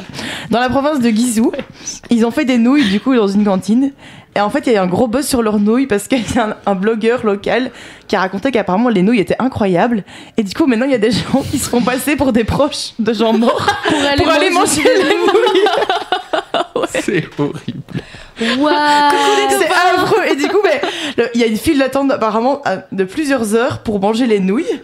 Et les gens ils disent, les banques personnelles, ils ont dit, on peut pas dire aux gens, non, vous êtes pas de la famille, parce qu'on n'en sait rien, enfin, ou des amis des gens. Donc, ils sont obligés d'accepter tout le monde, mais du coup, c'est un bordel parce que. Il y a la file au funérarium, quoi. J'ai envie de manger les nouilles. 5 étoiles sur TripAdvisor. Mais qui apparemment sont vraiment délicieuses, mais bon, voilà. Quoi. On ira tester. Alors qu'ils sont au restaurant à côté, mais voilà, ça n'a pas trop de sens. Est-ce qu'on a le temps pour une petite dernière? Une petite dernière, oui. Alors, il y a un homme australien à qui on va rendre un petit hommage. Il s'appelle James Harrison. Et en fait, il est porteur d'un anticorps très rare, l'anti-D, qui permet de lutter contre la maladie hémolytique du nouveau-né. Je ne suis pas médecin. Et en fait, ce gars, il a donné plus de 1000 fois son plasma. Parce que c'est une maladie en fait hyper répandue en Australie chez les nouveau-nés. Et il a permis de sauver, enfin, en tout cas, on ne sait pas s'ils allaient tous mourir, mais il a permis quand même de soigner 2,4 millions de bébés. Et il est mort maintenant. Et il est mort hier ou aujourd'hui. Ouais, j'ai vu l'info. Donc voilà, merci à lui en tout cas d'avoir aidé tout le monde. Ouais, il a sauvé des vies ce mec. Ouais, vraiment. Il sauve même quelques millions de vies. Ouais, millions de vies quoi. Pas mal. Il va aller au paradis, c'est sûr. Certainement, oui. On pense à toi, James. Alice, par contre. Oui, ça on ne sait pas trop, oui. Vu les blagues, Alice, sur DJ Daniel notamment. C'était pas une blague, le pauvre, il me fait de la peine. Mais... Ouais. Et on va donc conclure ce magnifique petit JP. Merci à vous trois. Merci beaucoup, Alice. Merci Alice. Très intéressant. Mais avec plaisir. Merci à Sudinfo pour le partenariat. Et donc je vais dédier cette chanson à Quentin qui me l'a demandé tout à l'heure. C'est mon pote de cours, voilà. Coucou Quentin. Bisous Quentin. Mais gros bisous à Quentin. C'est une chanson dans The Greatest Showman. Oh, j'adore. Je ne sais pas c'est laquelle parce que je n'arrive plus à lire le titre. Voilà, à tout de suite.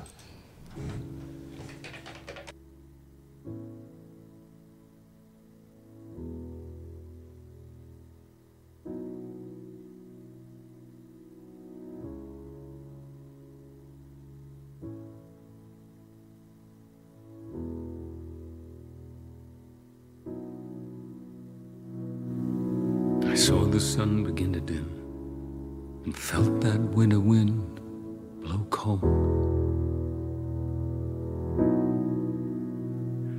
A man learns who was there for him when the glitter fades and the walls won't hold. 'Cause from that rubble, what remains can only be what's true. If all was lost, there's more I gained, 'cause it led me back to you. From now on, these eyes will not be blinded by the lights. From now on, what's waited till tomorrow starts tonight. Tonight, let this promise in me start like an anthem in my heart. From now on, from now on.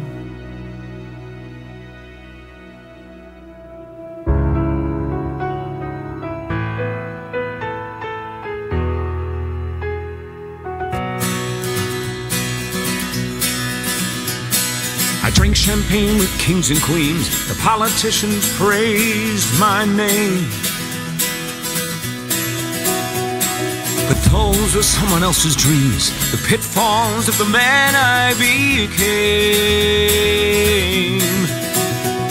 For years and years, I chased their cheers, a crazy speed of always needing more.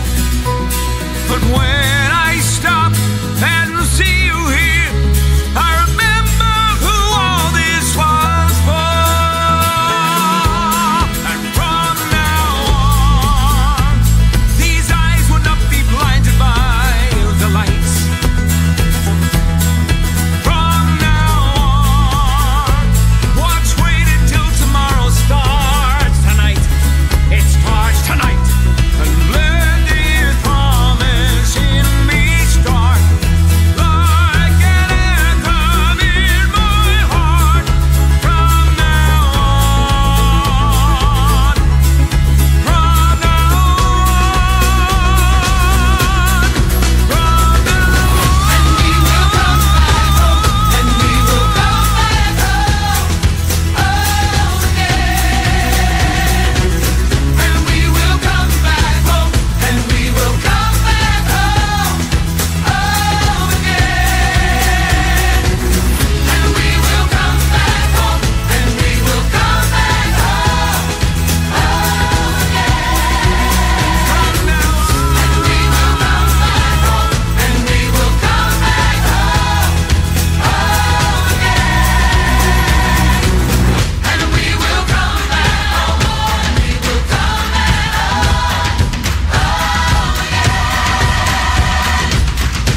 On se dit quoi avec le Radio Cote? Et oui, on est de retour chez Louise. Et donc, on est dans le studio, toujours avec une radiopote, Marie. Coucou. Qui est très fidèle à l'émission ce soir. Donc, avec moi, il y a Pauline et Khadija. Bonsoir. Coucou. Comment vous allez ? Ça va très bien. Super. Et donc, ce soir, vous allez nous parler donc, de la culture du viol dans les films et les séries. Voilà, je vous laisse entamer ce sujet qui est très important. Oui. Du coup, pour commencer, je me suis dit que ce serait intéressant d'avoir une petite définition de c'est quoi exactement la culture du viol, parce que c'est peut-être pas hyper clair pour tout le monde. Et du coup, j'ai été un peu voir un livre écrit par Noémie Renard. Je sais pas si vous connaissez, mais ça s'appelle « En finir avec la culture du viol ». Et donc en gros, selon elle, l'expression est née dans les années 70 aux États-Unis et désigne une culture dans laquelle le viol et les autres violences sexuelles sont à la fois prégnants, donc prégnant ça veut dire omniprésent, et tolérés, avec un décalage entre l'ampleur du phénomène et l'impunité quasi totale des agresseurs. Donc cette définition est un peu compliquée, mais en résumé, ça veut dire que, en gros, ce terme met en lumière le fait que les normes sociétales actuelles ne condamnent pas du tout les violences sexuelles et les banalisent, et du coup ça a pour résultat d'invisibiliser leur importance. Donc par exemple quand une femme qui vient d'être violée va porter plainte, on va lui demander comment elle était habillée, si elle avait bu, on va remettre la faute sur la victime, et du coup on trouve une explication aux actes de l'agresseur et on remet la culpabilité sur elle. Et du coup, un des moyens qui permet la propagation et la reproduction de la culture du viol, c'est le cinéma, parce que c'est un endroit où c'est omniprésent de nouveau. Et du coup, on peut même pas compter le nombre de séries dans lesquelles les agressions sont acceptées, voire romantisées. Je sais pas si vous avez des idées un peu du genre de film ou de série où on a beaucoup ça. Game of Thrones, je connais pas du tout. Ouais, moi non plus, j'ai jamais regardé. J'ai jamais regardé, mais j'ai déjà entendu très souvent qu'il y avait des scènes problématiques dans la série. Déjà, petite anecdote si on peut dire, c'est que genre il y a certaines scènes de sexe dans la série qui sont vraiment genre où il y a vraiment eu l'acte qui a été performé par les acteurs et actrices. Okay. Donc voilà, il y a ça, et puis genre j'ai vu la première saison puis après j'ai arrêté, mais je sais que la première saison c'est celle où il y a le plus de scènes de ce genre, on va dire, et c'est vachement un peu la domination de l'homme effectivement, où il y a des moments où on voit que c'est consenti des deux côtés, mais il y a des moments où on voit clairement c'est le gars, il fait son truc et puis en fait il faut parce que c'est le devoir de la femme, et puis après voilà quoi, il se barre. Ouais, j'ai déjà vu, j'ai déjà entendu que dans Game of Thrones, il y avait des scènes de viol ou d'agression, mais il n'y a aucun impact derrière. Juste, c'est un acte, c'est pas montré comme un acte de viol, je pense. Enfin, nous, on s'en rend compte en tant que public, mais en soi, il n'y a aucune conséquence derrière dans la série, quoi. Ils en reparlent pas spécialement par la suite, etc. quoi. Enfin, après, je l'ai pas vu, donc peut-être je me trompe. En mode, quand on regarde le truc, c'est pas dit que c'est une agression, quoi. C'est genre... C'est un peu banalisé, comme tu disais. Ok. Et je sais pas si vous avez d'autres... moi, le premier truc qui me vient en tête, c'est Gossip Girl. Ouais. Je sais que, du coup, c'est en saison 1, je pense que Chuck, il agresse Jenny, la petite sœur de Dan. Et j'avais lu un truc d'un phénomène en mode un syndrome, ils appelaient ça le syndrome Monsieur Darcy. Je sais pas si vous voyez Orgueil et Préjugés de Jane Austen. Et en fait, l'explication, c'était en mode... les scénaristes, les écrivains, les auteurs en général aiment bien romantiser et rendre désirables, voire charismatiques, des hommes qui font des mauvaises choses. En l'occurrence, Monsieur Darcy, il n'a pas fait d'agression sexuelle, mais c'est un des plus vieux hommes représentés comme ça, qui est désirable par sa méchanceté et son agressivité envers les femmes, quoi.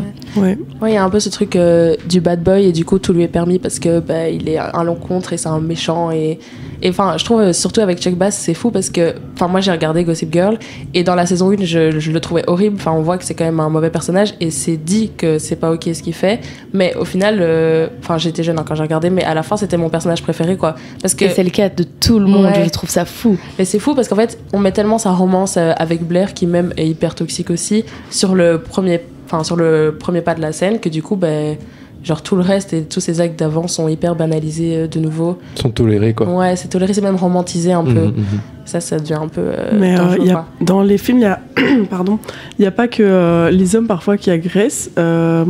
Par exemple, dans Bridgerton, il y a une scène qui est un peu banalisée, qui est pas vécue comme une agression, je trouve. Dans Bridgerton, il y a un moment où Daphné, je me souviens plus du nom de son mari, mais ils sont en plein acte et en général, lui, il éjacule pas à l'intérieur.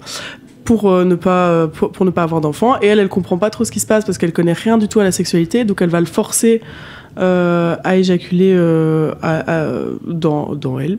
Je sais pas comment on peut dire les termes techniques, il n'y a pas de souci à ce niveau-là. Et du coup, genre, c'est pas du tout vécu comme une agression, alors qu'en vrai, c'est une agression. C'est pas consenti, quoi. Non, c'est pas du tout consenti. Mais d'une part, c'est parce qu'il y connaît rien du tout, comme on l'a jamais éduqué là-dessus dans la série à cette époque-là. Et mais du coup, parfois, il y a aussi certaines scènes qui sont vécues par des hommes.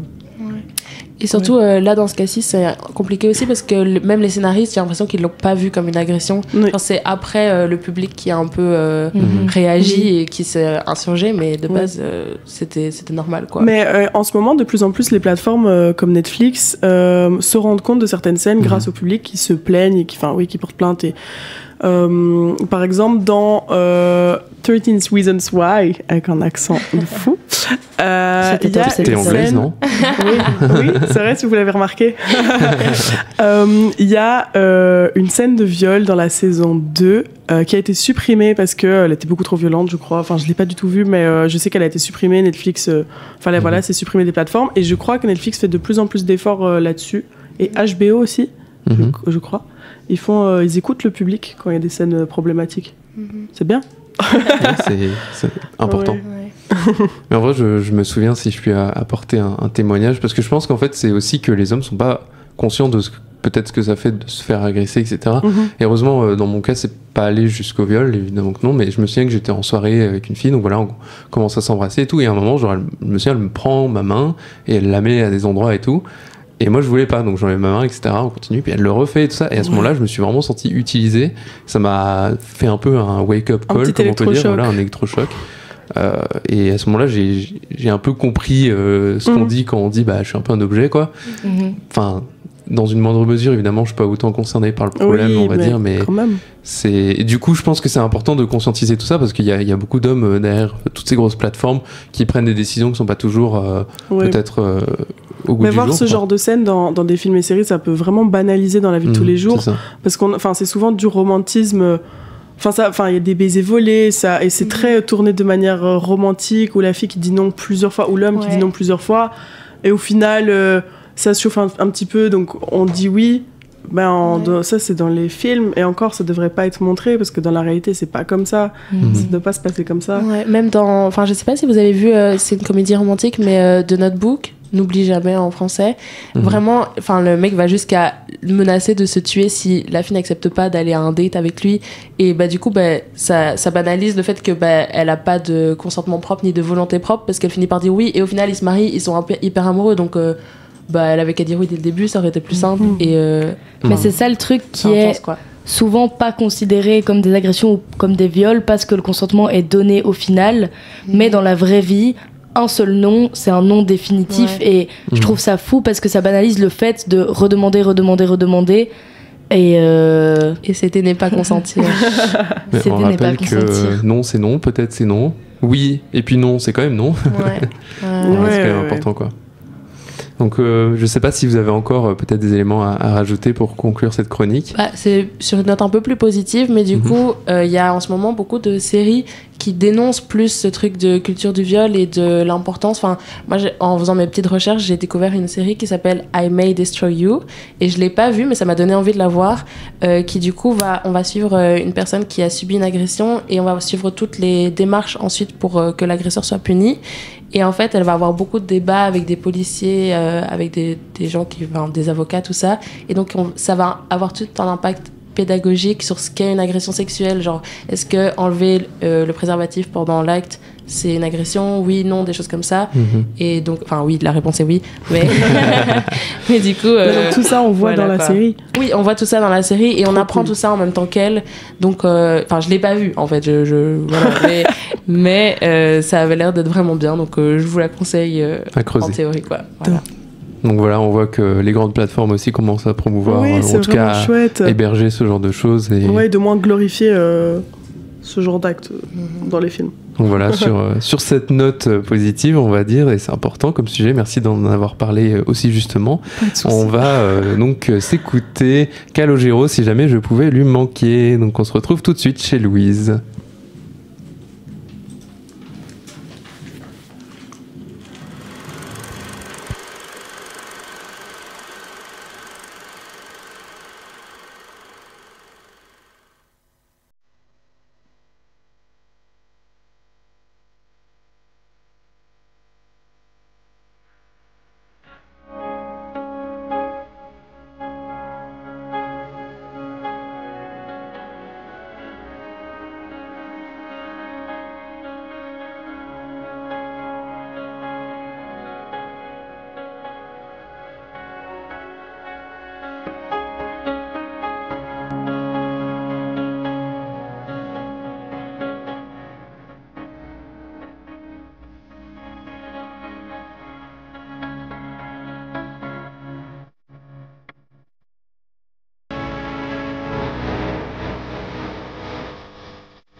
On se dit quoi avec le Radio Cote?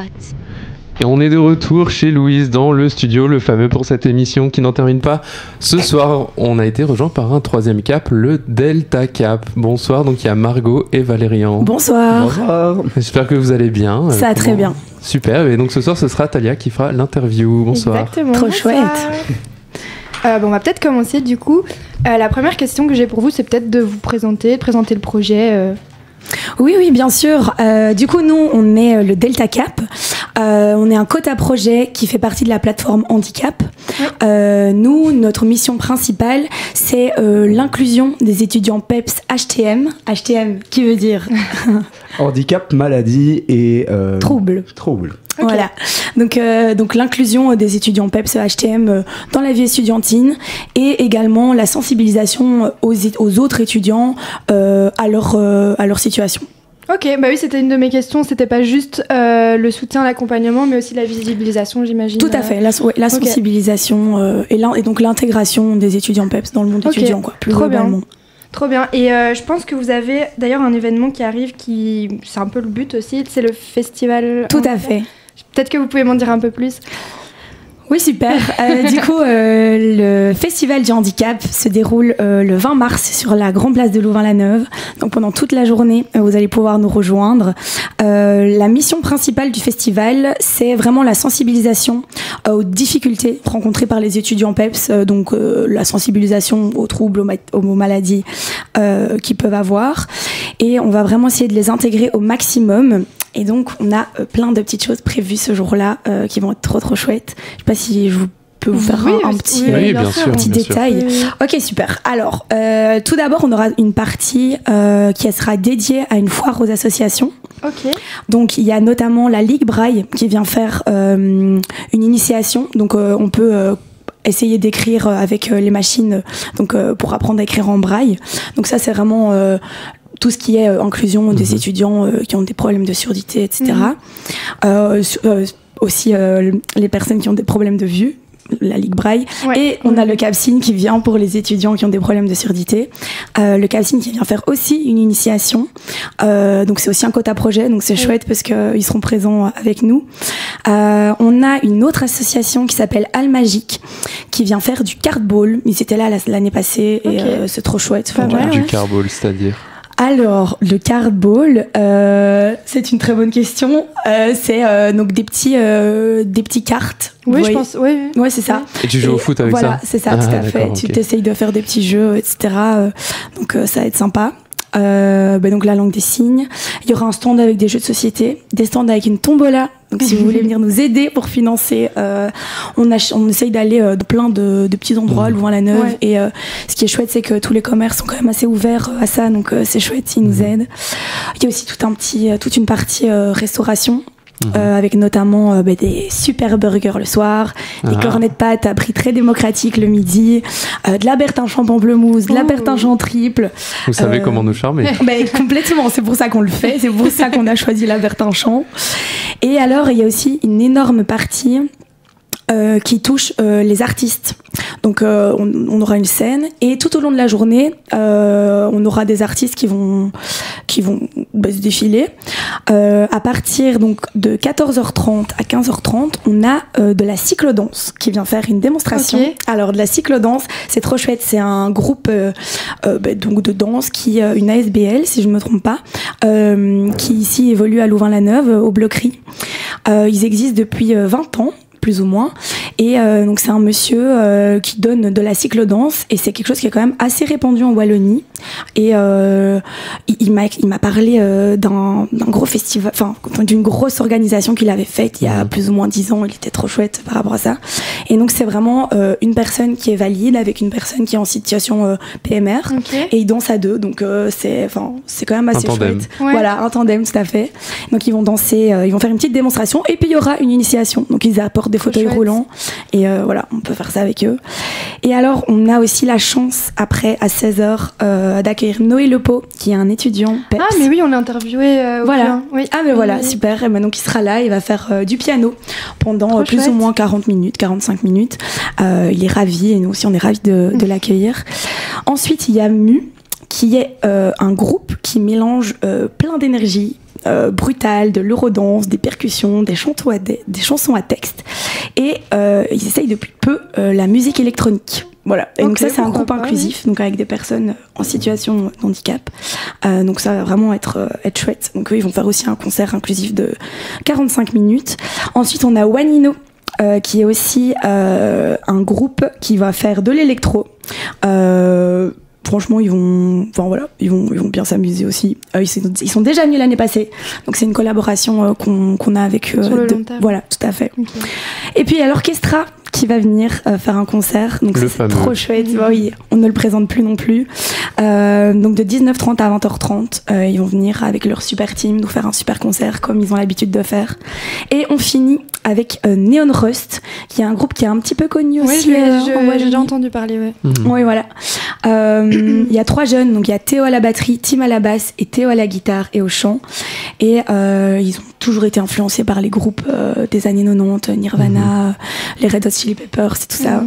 Et ils ont aussi eu une influence des groupes plus récents comme les Pubs, Last Train, voilà. Ils nous fait parvenir ça. Et c'est un groupe de rock. Voilà. Okay. Eux, c'est un groupe de rock qui vont venir. Et voilà quoi, ça va être trop chouette. Donc si je résume, on va pas s'ennuyer quoi. Voilà, tu as tout compris. On est ravis de la setlist. Et on a trop hâte que les gens viennent partager du temps avec nous pendant la journée quoi. Ça peut être grave chouette. Mais on peut peut-être rappeler, c'est le 20 mars sur la Grand Place. Ouais. Bien sûr. À partir de 11h plus ou moins. Ok.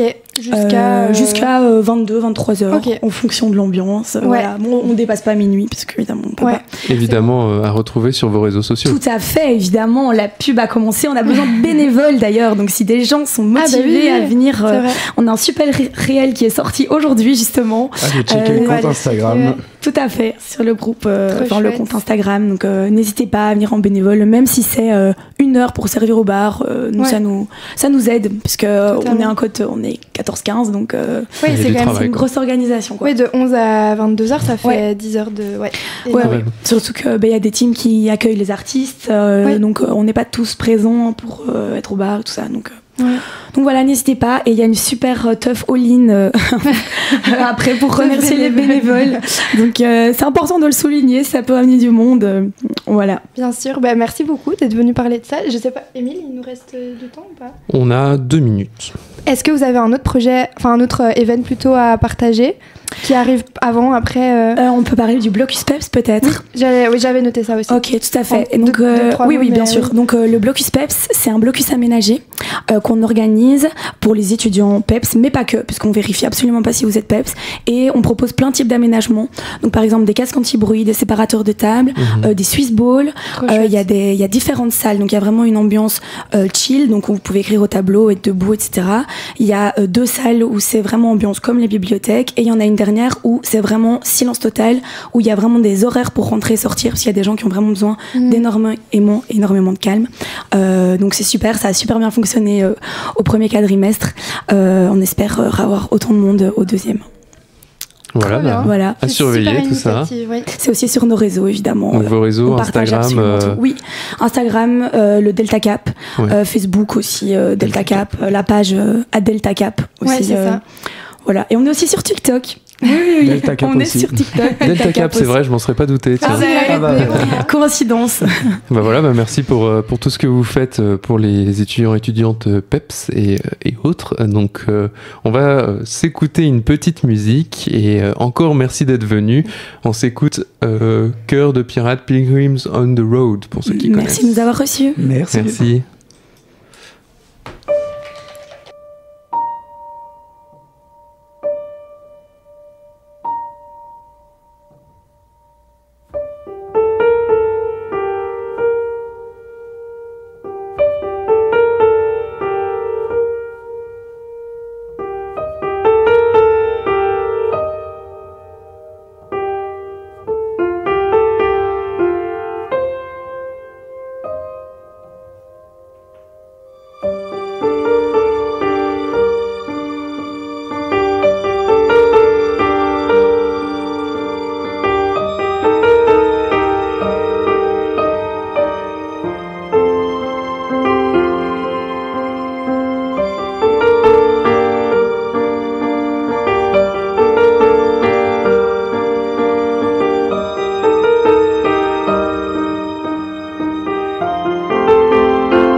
Voilà, je profite un peu de cette musique toute calme que vous devez adorer pour vous rappeler que demain, notre plus gros event du Quadri aura lieu, la nuit de la radio. Évidemment, on aura plein d'invités, un finaliste de Top Chef, des chanteurs, une présentatrice. Donc, n'hésitez pas à passer, ce sera à l'Alter d'en face entre 17h et minuit. Voilà, on espère vous y retrouver nombreux. À demain.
On se dit quoi avec le Radio Côte? La fameuse interview du Radio Côte. On est de retour dans le studio chez Louise, à la coloc, comme ils disent. Donc je suis avec une radiopote de qualité. Isor, bonsoir. Bonsoir. Avec moi, il y a Lucas et Lorient, l'artiste du soir. Bonsoir, bonsoir. Bonsoir. Hello. Alors, comment vous allez déjà? Ça va super bien, je suis en pleine forme, j'ai trop hâte de l'interview. Trop bien, trop bien. Il est arrivé tout excité dans le studio, donc let's go pour l'interview. Hein. Et bah c'est parti alors. Allez, bah, du coup Lorient, première petite question. Est-ce que tu peux un peu nous parler de ton parcours musical et un peu des artistes qui t'ont un peu influencé jusqu'à maintenant? Alors, mon parcours musical... il est assez long, mais je vais essayer de faire bref. En gros, j'ai commencé par enregistrer pour mon père qui a fait un CD sur les tables de multiplication. Et là, le gars du studio a dit « Ouah, t'as une trop chouette voix, faudrait que tu fasses de la chorale. » Donc, je suis passé du studio en chorale. Et puis, une fois que j'ai mué, je me disais « C'est nul, je sais plus chanter. » Donc, j'ai commencé la guitare, j'ai commencé le piano pour pouvoir chanter tout seul. Et puis, pour prendre confiance en ma voix, j'ai fait The Voice Belgique en 2017. Là, j'ai été pris par Matthew Irons. Ouais. Enfin, le chanteur du groupe Puggy. Ouais. Et puis là, au duel, j'ai été volé par Slimane. Et puis, dernière émission des duels, il m'a éliminé. Bref, l'aventure s'arrête. Non, mais la star qui se fait voler par Slimane, hein, je t'exagère. J'étais content d'arriver chez Slimane et puis je l'ai détesté pendant genre plusieurs années. Maintenant, ça va, j'en veux un peu moins. Et puis, en 2023, je suis parti en Erasmus en Espagne. Enfin, entre-temps, j'ai fait pas mal de petits concerts et tout ça. J'ai amélioré mon jeu de piano, de guitare. Et puis, quand je suis parti en Espagne, j'ai chanté dans un bar. Et là, on m'a repéré pour The Voice Espagne, donc j'ai fait The Voice Espagne aussi. Wow. Là, j'étais devant Luis Fonsi, enfin quelques coachs comme ça, et j'ai pas été buzzé, mais j'ai été repris pour un truc, le Regresso, pour revenir en demi-finale, un truc comme ça. Et enfin, j'ai passé 2 étapes et j'ai pas été pris. Et là, je cherche un petit peu des concerts à droite à gauche pour continuer à performer un peu partout. Trop chouette, mais attends, mais c'est dingue, t'es allé à The Voice en Espagne, et c'est ça mon truc, la question en mode, c'est fin. Comment t'as vécu cette expérience? Parce que bon, The Voice Belgique, ok, c'est facile, c'est en français, tout ça, c'est ton pays. Mais en Espagne, c'est quand même différent. Tu parles espagnol avec les gens. Enfin, comment ça a été ton expérience? Et aussi, enfin, ouais, je sais pas, genre, dans cette expérience, qu'est-ce qui t'a permis allez, comment dire, cette participation, est-ce qu'elle a influencé en fait ta carrière musicale en fait jusqu'à maintenant?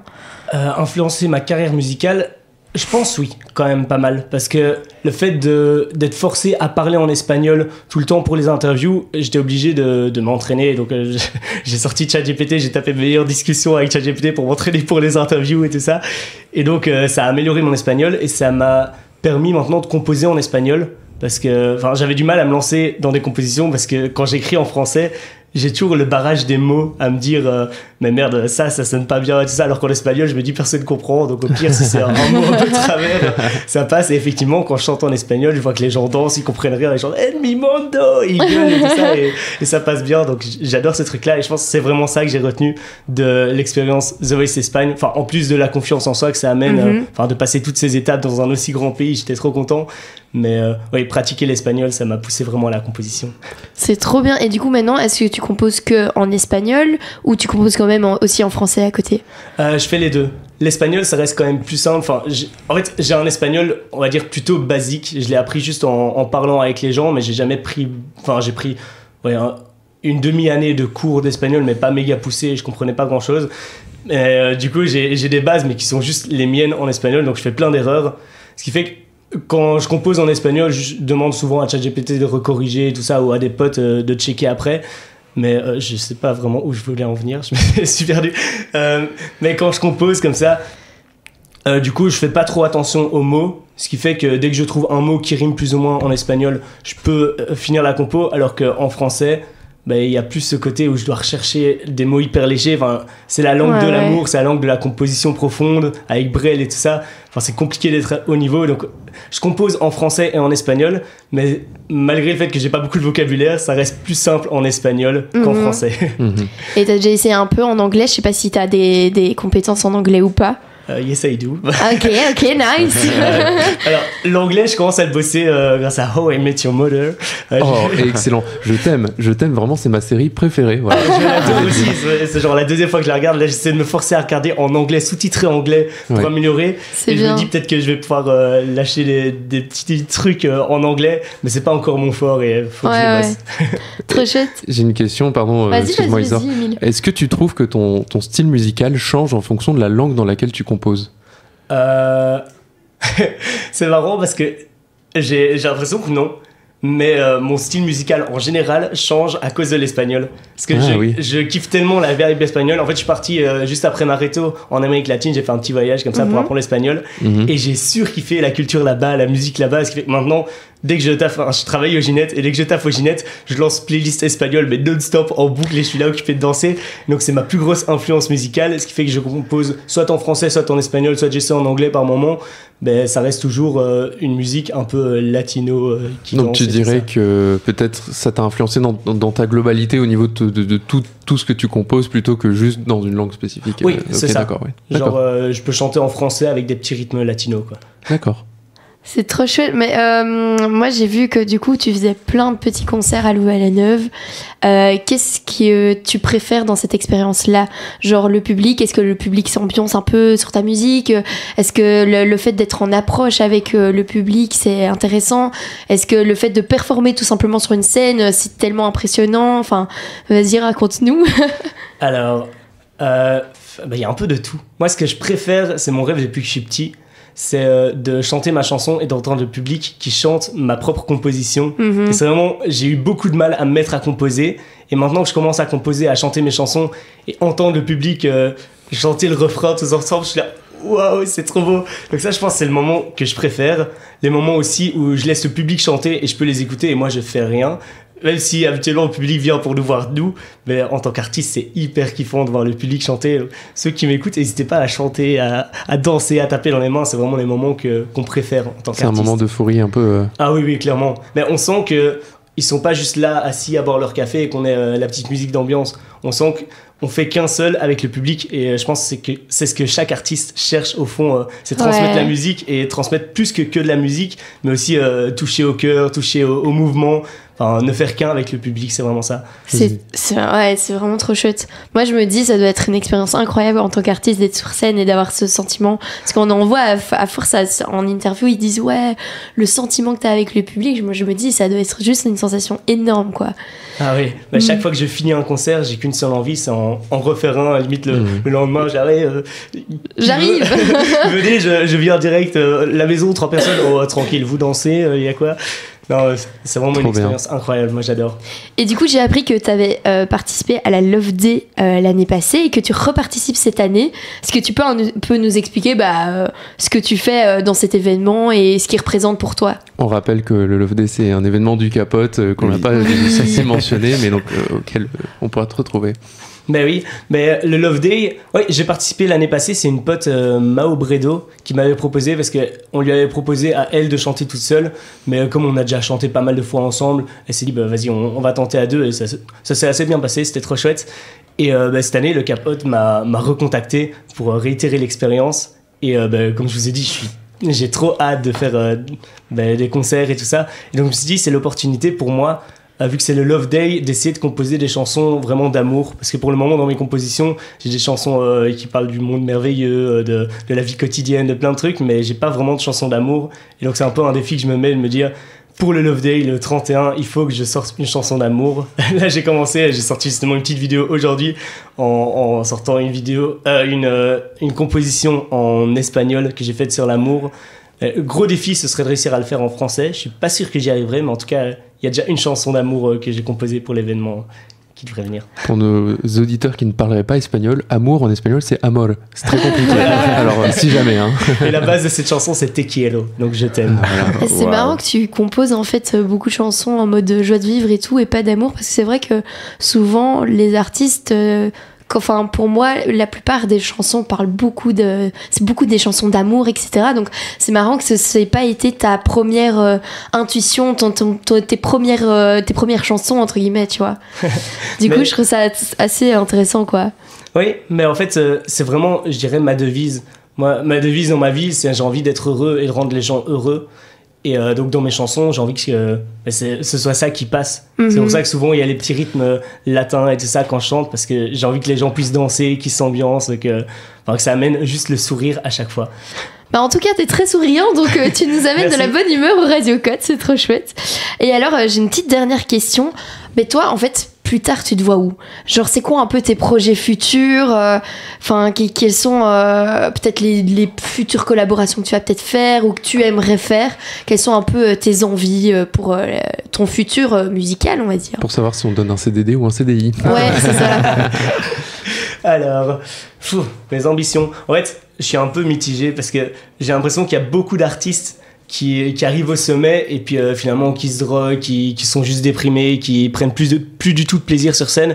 Et j'ai pas envie d'arriver à ce point, mais j'ai envie aussi d'arriver au sommet et de me dire, comme j'ai dit, c'est mon rêve depuis tout petit d'avoir toute une foule qui chante mes chansons et pouvoir rien faire et les écouter chanter ma chanson et me dire waouh, j'y suis arrivé. Ça, c'est mon grand rêve, ce serait mon objectif. Mais après, j'ai peur de comment je vais réagir, comme tous les artistes, comment on va réagir quand on est face à des gens qui nous reconnaissent tout le temps dans la rue et tout ça. Donc c'est une question que je me pose encore. Évidemment, comme tous les artistes, je pense, si l'occasion se propose, je vais d'office sauter vers le fait d'être connu et tout ça, mais j'espère que c'est pas ça qui va me changer. Rester fidèle à toi-même. Ouais, voilà. Voilà, moi j'avais pas d'autres questions, tu nous en as dit plein sur toi et pour te faire ta petite pub, chers auditeurs, n'hésitez pas à aller voir Lorient, barre du tiré en dessous, musique, c'est ça? Exactement. Je suis trop forte. Sur Instagram, je précise. Évidemment, t'as ton Facebook aussi, je suppose. Oui, c'est ça, c'est Lorient Musique partout, Facebook. TikTok, je mets pas beaucoup de vidéos, là je commence à essayer d'en faire petit à petit. Ouais. Mais oui, c'est Lorient Musique partout. Et tu mets aussi tes covers, je suppose, sur YouTube, tout ça. Voilà. Donc voilà, si vous voulez aller écouter Lorient, n'hésitez pas. Moi, j'ai été écouter tantôt son petit cover avec Georgia. C'était très sympa. Donc voilà. On ne peut que vous le recommander. Donc, merci beaucoup encore une fois. On va se quitter pour une brève pause. On va écouter Bon Entendeur et MC Solar, La Nuit pour les nostalgiques. Ça va vous plaire.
On se dit quoi avec le Radio Code? De retour chez Louise, de nouveau on se retrouve avec Luna pour cette dernière chronique. Bonsoir Luna. Bonsoir tout le monde. Et donc on est de retour avec, moi j'aime bien vous appeler les capotes parce que nous on dit les radiopotes et donc vous êtes nos capotes, vous voyez. C'est un petit jeu de mots. Bref, avec donc Enzo et Lucas pour cette dernière chronique. Tout à fait. Eh bien, on va parler du No Nut November. Donc c'est le NNN. Est-ce que ça vous parle? Oui. Moi aussi, évidemment. Toi aussi, Émile. Ah bah oui, quand même. Ah, je sais pas, je me suis dit, si on a un dans la pièce qui peut potentiellement ne pas savoir, ce serait toi, vu que nous, on a préparé la chronique. Oui. Mais peut-être pour nos auditeurs non initiés, est-ce que vous pouvez nous expliquer ce que c'est? Bien sûr, bien sûr. Est-ce que vous voulez tenter votre chance? D'expliquer ce que c'est? Allez, moi j'y vais, parce que vous me l'avez appris ici ces dernières semaines. Donc le No Nut November, le NNN, cette abréviation un peu mystérieuse, c'est un défi de ne pas éjaculer pendant tout le mois de novembre. Est-ce que j'ai bien résumé ça? Ouais, c'est exactement ça. Plus en détail, tu vas nous le dire, du coup. Alors, plus en détail, donc en effet, on ne doit pas éjaculer pendant 30 jours. Attention, ne pas éjaculer ne veut pas dire pas de rapport. Les rapports sont autorisés, mais l'éjaculation ne l'est pas. À vos risques et périls, quoi. À vos risques et périls, quoi. Donc, ça a vu le jour sur Reddit. C'est de la communauté NoFap.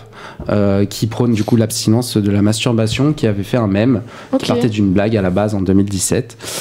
Ça s'est popularisé, donc depuis c'est devenu assez viral. Donc on en a un petit peu parlé, mais il y a 3 règles principales. Donc pas d'éjaculation pendant 30 jours. Regarder du porno, c'est déconseillé, parce que ça peut faire flancher, mais c'est pas interdit. Et une seule exception, les wet dreams. Est-ce que ça vous parle? Ah oui, je sais ce que c'est ça. Ouais, bah, c'est si tu fais un rêve érotique et que ton corps ne se maîtrise pas et éjacule de soi-même, ça c'est autorisé par le No Nut November. T'y peux rien. T'y peux rien. Tu peux rien. Ouais. Donc voilà, donc c'est les 3 règles. Donc à votre avis, pourquoi les gens participent au No Nut November? Ça paraît assez abstrait comme ça. Mais par contre, c'est super marrant parce que tu dis que c'est venu d'une plateforme du coup d'abstination, c'est ça le terme? Ouais, d'abstinence de la masturbation. Je arrive à parler français. Et en fait, j'ai un copain, Tanguy, si tu nous écoutes, je suis sûre que oui, qui quand il a vu qu'on faisait une chronique là-dessus, m'a parlé qu'il existait un groupe Facebook Louvain l'abstinence. Attends quoi? Eh oui, je savais pas. Vous saviez vous? Et c'est un peu le même concept? Alors, mais c'est exactement le même concept. Et là, tu viens tout de suite à mon point d'après. Donc c'est parfait. Ok, trop bien. C'est parfait. Donc oui, il y a eu, peut-être que vous l'avez vu passer en TDK ou vous en avez entendu parler. Il y a eu un groupe Louvain l'abstinence et donc c'était un groupe Facebook où il y avait plus de 300 personnes, il me semble bien. Et donc le but était en effet entre hommes. C'est que les c'était hommes. Surtout des hommes, même si ça ne concerne pas que les hommes. Il y avait quelques femmes, mais une grande majorité d'hommes, de se soutenir pour essayer de faire le No Nut November. Il y avait une grande fête qui était organisée à la fin du mois pour les vainqueurs. Donc on ne sait pas trop qui a organisé ce petit groupe. Méga drôle. Je sais pas trop combien il y a eu de vainqueurs. Surtout que le vainqueur, comment le prouver quoi? Ouais, c'est ça. C'est sur parole sur la finalement. Confiance, je pense que ça se base sur la confiance. Et donc c'est d'ailleurs ce qui nous a amené à proposer aussi ce sujet quand vous nous avez invités. C'est parce que du coup ça a fait l'objet un peu de débat au capote. L'abstinence, alors on en pense quoi? L'abstinence voulue. Donc voilà. Et peut-être pour revenir sur le point de tout à l'heure où tu demandais pourquoi est-ce que les gens feraient ça, je trouvais ça intéressant parce que je crois que j'avais vu un point de vue en ligne que je trouve intéressant à partager, qui disait qu'en fait je crois que médicalement c'est pas ouf de pas éjaculer pendant un mois, il me semble, sauf erreur de ma part, et corrigez-moi si c'est le cas. Alors c'est une idée reçue, c'est d'ailleurs ce qu'on a aussi un petit peu entendu. C'est pas forcément grave. Mais c'est pas bénéfique pour toi. En fait, voilà, on y vient. L'éjaculation, que ça soit la masturbation, les rapports sexuels, c'est bon pour la santé. C'est bon pour la santé, c'est bon pour le stress, c'est bon pour la prostate aussi chez les hommes. Et donc, se priver de ça, c'est pas forcément nocif. Mais tu te prives des avantages, des bienfaits que ça amène, quoi. Exactement. Et du coup, ce que j'allais dire, c'est que ça permet aussi de remettre en perspective la consommation de porno de beaucoup de gens, de en fait se rendre compte que le faire 2-3 fois par jour, c'est peut-être pas tout à fait sain, en tout cas par rapport à la vision qu'on a du rapport sexuel et de la femme et de tout plein de choses en général, pas que la femme, mais plein de sujets à ce niveau-là, quoi. Donc c'était un point de vue intéressant. Ok, oui, le fait de faire le NNN, c'était aussi du coup diminuer la consommation de porno, et ça venait à ta réflexion, c'est ça? Ouais, exactement. Donc se remettre en perspective un peu ses habitudes. Ok, ouais, je vois ce que tu veux dire. Il y a des gens pendant le No Nut November, en fait, ils remettent en question toute leur manière de leur sexualité, enfin pas vraiment pas leur orientation sexuelle, mais leur sexualité en général. Et qui du coup, comme tu dis, qui se rendent compte qu'en fait, ils n'ont pas spécialement besoin de se masturber 3 fois par jour, et que voilà. Après, je pense qu'il y a des gens aussi qui le font pas spécialement pour les bonnes raisons. Parfois, il y a juste, c'est un concours entre mecs, quoi. Mais je pense que ce qu'on connaît d'ailleurs, c'est ça. C'est un peu un défi personnel de allez, je peux le faire, je vais tenir le coup pendant 30 jours. Et la fameuse TDK de l'ouvrir l'abstinence, ça a un peu été présenté comme ça. D'accord. C'est pour ça que ça a fait beaucoup de débat au Capote. Ok.